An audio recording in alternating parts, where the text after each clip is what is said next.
At just 34 years old, he stood at the top of hip-hop's empire, executive vice president of Def Jam Recordings, respected by legends, trusted by artists, feared by rivals.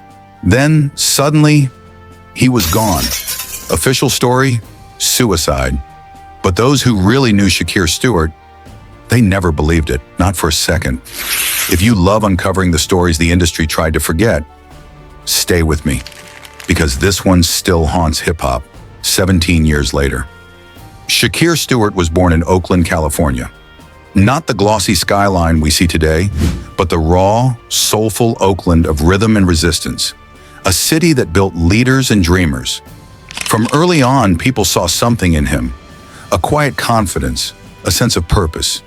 He didn't want the spotlight. He wanted to find greatness in others. Teachers saw his focus. Friends saw his hustle. Shakir studied music like science, the psychology of sound. Marvin Gaye, Earth, Wind and Fire, Run DMC. To him, they weren't just songs, they were blueprints. And that mindset would carry him from Oakland's corners to Def Jam's boardroom. After high school, he crossed the country to Morehouse College in Atlanta, a school that shaped icons of leadership. He studied marketing, but his real lessons came at night. Throwing parties, organizing showcases, building bridges between raw talent and opportunity. If stories like this inspire you, hit subscribe, because Star Backstory exists to honor the legends who built the game from the ground up. While still in school, Shakir met Tony Draper, founder of Suave House Records. Draper saw something rare, a student with leadership, instinct, and vision. Soon, Shakir was helping scout new talent and learning the business from the inside. By graduation, he wasn't just another Morehouse man.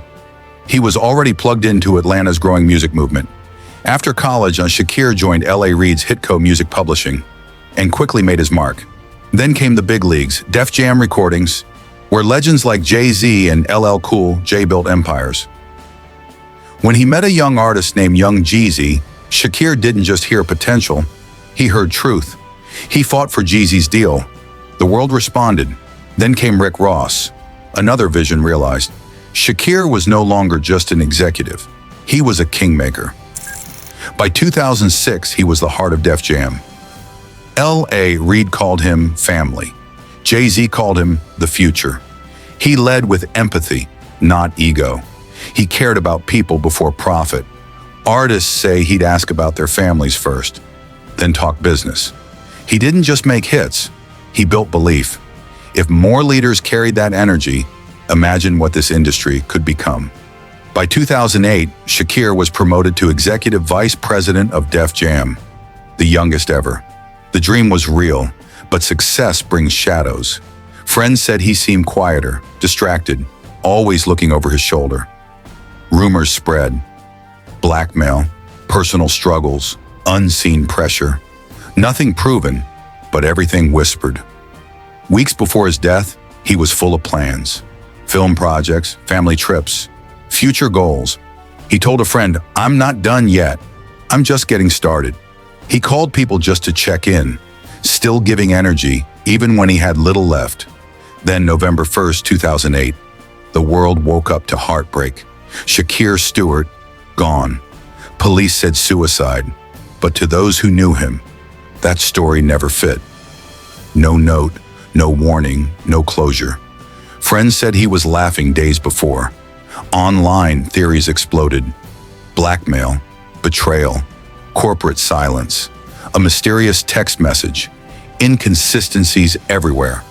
Was it pressure or something darker? The truth remains buried, but his legacy, that still speaks loud. Every Jeezy anthem, every Rick Ross verse, that's Shakir's fingerprint, his belief echoing through generations. In Oakland and Atlanta, his story inspires students, creators, and dreamers. He proved that greatness doesn't come from privilege, it comes from vision. If this story moved you, drop a comment below, because legends like Shakir deserve to be remembered for how they lived, not just how they died. Maybe we'll never know the truth about that night in 2008, but we do know this. Shakir Stewart mattered. He showed that integrity still belongs in power, that leadership can be human, and that the most powerful legacy is the impact you leave behind. If you believe stories like this deserve the spotlight, hit that subscribe button and share this video with someone chasing their dream, because legends don't die, they echo. This is Star Backstory. Rest in power, Shakir Stewart. Your light may have faded too soon, but your legacy still shines.